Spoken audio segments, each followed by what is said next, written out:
खुलुमबाय बेयो बड'लेण्ड इंखं टेलिभिजन दिनै 10 मे 2020 रबिबारखालि सानसेनि बरादखौ नोंथांमोननि खाथियाव लानानै फैदों आं सदानन्द दैमारिया। सिगां फरायथिनो लादों मेष राशि। दिनैनि साना जोबोर मोजां, गोसोनि बोलोआ बांगोन, समाजाव मान मोनगोन, गोसोनि साननायफोरा जाफुंगोन, मावनो लानाय खामानिखौ मावफुंनो हागोन। रांखावरियाव जोबोर मोजां होनजायो, फालांगियाव मोजां मुलाम्फा मोनगोन। दिनै मोजां थांखि लानो रोंगोन, बहानिफ्रायबा बान्था मोननो हागौ। देहाया बारा मोजां थानाय नङा, अब्लाबो जानाय लोंनायाव सांग्रां जानाया गाहाम।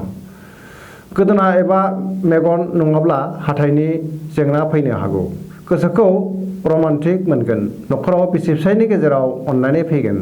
सेंग्रा सिख्लाफ्रा गावबा गावनि गोसोनि साननायफोरखौ फोरमायलायनो हागोन। फरायसाफोरा फरायनायाव गोसो दुंगोन। वृष राशि। दिनैनि साना जोबोर मोजां, गोसोखौ जोबोर गोजोननाय मोनगोन। न'खराव सुखुनि बार बारगोन। रांखावरियाव जोबोर मोजां, अदेबानि खरसाया बांगोन। फालांगियाव मोजां होनजायो। गुबुननि गोसोखौ बोनो हागोन, मावनो लानाय खामानिखौ मावफुंनो हागोन। गुबुनजों बाख्नाय जागोन। सोरबाया नोंनिफ्राय हेफाजाब मोननो लुबैगोन आरो नोंबो हेफाजाब होनो हागोन। न'खराव बिसि फिसायनि गेजेराव मोजां सोमोन्दो थागोन। देहाया मोजाङै थागोन, अब्लाबो जानाय लोंनायाव सांग्रां जानाया गाहाम। बहानिफ्रायबा मोजां खौरां मोनगोन। मिथुन राशि। दिनैनि साना बारा मोजां नङा, देहाया बारा मोजां थानाय नङा। मेगननि एबा उदैनि बेराम सोमजिनो हागौ। गोसोखौ जोबोर गुलाय गुजाय मोनगोन, टेनसना बांनो हागौ। रांखावरियाव मोजां, नाथाय खरसाया बांगोन। फालांगियाव मोजां नंद्राया, खरसाफोरा बांगोन। जाहोनाव न'खराव बिसि फिसायनि गेजेराव एना एनि फैनो हागौ। बिदा फंबायजों नांलाय खमलाय जानो हागौ। सेंग्रा सिख्लाफोरा मोजां खौरां मोनगोन, गोसोखौ मोजां गोजोननाय मोननाय नङा। कर्कट राशि। दिनैनि साना मोजां आरो गाज्रिनि गेजेरजों बाबेरलांगोन। गोसोखौ जोबोर गुलाय गुजाय मोनगोन, अदेबानि माबा मोनसे मोजां खामानि मावफुंनो हागोन। देहाया लोरबां जागोन। रांखावरियाव मोजां होनजायो, फालांगियाव मोजां। सोरबा गेदेर सुबुंजों जानबुङाव रायज्लायनो खाबु मोनगोन। धोरोमारि बिथिङाव गोसो दुंगोन, समाजाव मान मोनगोन। जिउ लामायाव माबा मोनसे गोदान राहा फैनो हागौ। सिंह राशि।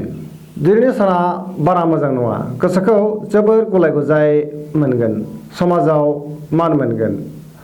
मावनो लानाय खामानिखौ गोरलैयैनो मावफुंनो हागोन। देहाया बारा मोजां थानाय नङा। जानाय लोंनायाव सांग्रां जानाया गाहाम। सोरबा लोगोनिफ्राय मोजां खौरां मोनगोन। गोदान खामानिखौ मावफुंनो बिबान मोननो हागौ। माखौबा साननानै जिंगासिगोन। कन्या राशि। दिनैनि साना जोबोर मोजां, गोसोखौ जोबोर गोजोननाय मोनगोन। न'खराव बिसि फिसायनि गेजेराव अनलायनाय फैगोन। रांखावरियाव जोबोर मोजां होनजायो। फालांगियावबो मोजां मुलाम्फा मोननो हागोन, नाथाय खरसाया बांगोन। गोदै जाग्रा मुवाखौ जानो गोसो जागोन, नाथाय बांद्राय जाफ्लाङोब्ला खहा जानोबो हागौ। बबेबा खामानिनि थाखाय सोरजोंबा बाख्नाय जागोन। समाजाव मान मोननो हागोन। सेंग्रा सिख्लाफोरा मोजां खौरां मोनगोन। फरायसाफोरा फरायनायाव गोसो दुंगोन। तुला राशि। दिनैनि साना बारा मोजां नङा, गोसोखौ जोबोर गुलाय गुजाय मोनगोन। बहाबा दावबायहैनो खाबु मोनगोन। रांखावरियाव बारा मोजां नंद्राया। गुबुननो रां दाहरथ'। गोबां खामानियाव मुखुब थानांनानै देहाखौ मेंनाय मोनगोन। मावख'आव लोगोफोरनि हेफाजाब मोननाय नङा। समाजाव मान मोनगोन। फालांगियाव बारा मोजां नङा। मावनो लानाय खामानिखौ मावफुंनो हागोन। सेंग्रा सिख्लाफ्रा मोजां खौरां मोनगोन। वृश्चिक राशि। दिनैनि साना जोबोर मोजां, बिसि फिसायनि गेजेराव मोजां सोमोन्दो थागोन। बिदा फंबायजों अनजागोन। गोसोखौ जोबोर गोजोननाय मोनगोन। बबेबा खामानिखौ मावनो गोसो गैयाब्लाबो मावनांनो हागौ। गुबुननि गोसोखौ बोनो हागोन। रांखावरियाव जोबोर मोजां, फालांगियावबो मोजां मुलाम्फा मोनगोन।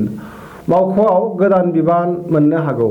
फरायसाफोरा मोजां फिथाइ मोनगोन। देहाया मोजाङै थागोन, अब्लाबो गावनि देहाखौ जोथोन लानाया गाहाम। धनु राशि। दिनैनि साना बारा मोजां नङा। गोसोखौ जोबोर गुलाय गुजाय मोनगोन। मावनो लानाय खामानिखौ मावफुंनो हागोन। गोसोनि बोलोआ बांगोन। समाजाव मान मोनगोन। गुबुननि गोसोखौ बोनो हागोन। सोरजोंबा एबा गोदान सुबुंजों लोगो मोनलायगोन। देहाया मोजां थानाय नङा। जानाय लोंनायाव सांग्रां जानाया गाहाम। न'खराव सोरबा बिमा एबा बिफानि देहाया मोजां थानाय नङा।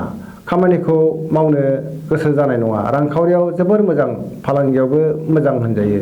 सेंग्रा सिख्लाफ्रा बहानिफ्रायबा मोजां खौरां मोनगोन। फरायसाफोरा फरायनायाव गोसो दुंगोन।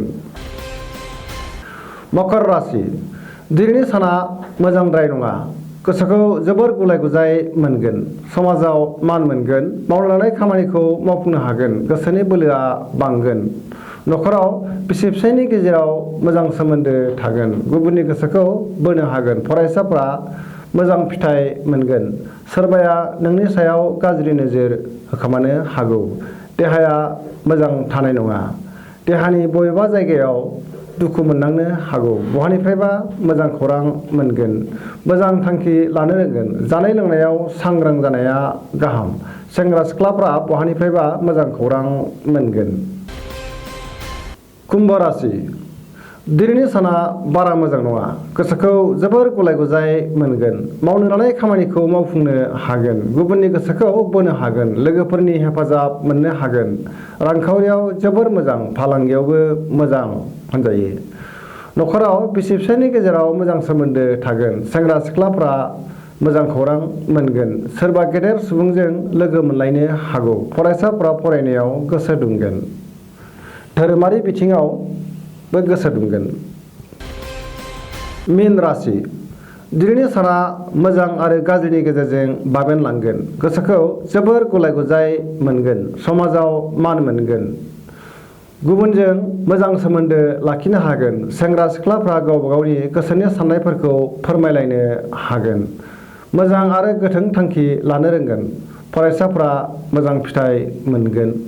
गुबुननि गोसोखौ बोनो हागोन। रांखावरियाव जोबोर मोजां होनजायो। फालांगियावबो मोजां मुलाम्फा मोनद्रायनाय नङा। खहाया बांसिन जानो हागौ। माबा मोनसे जिराद गोमाजानो हागौ। देहाया मोजाङै थागोन। जानाय लोंनायाव सांग्रां जानाया गाहाम। दिनैनि राशि फरायथिनाया एसेनोसै। जोबनायाव आं बेखौनो खावलायो जाहाथे नोंथांमोना सानफ्रामबो जोंनि बे बड'लेण्ड इंखं टेलिभिजनखौ नायबाय थायो आरो साबस्क्राइब खालामो। जाहाथे सानफ्रामबो गावबा गावनि सानसेनि बरादखौ मोननो हायो। एसेनोसै। गोजोन्थों।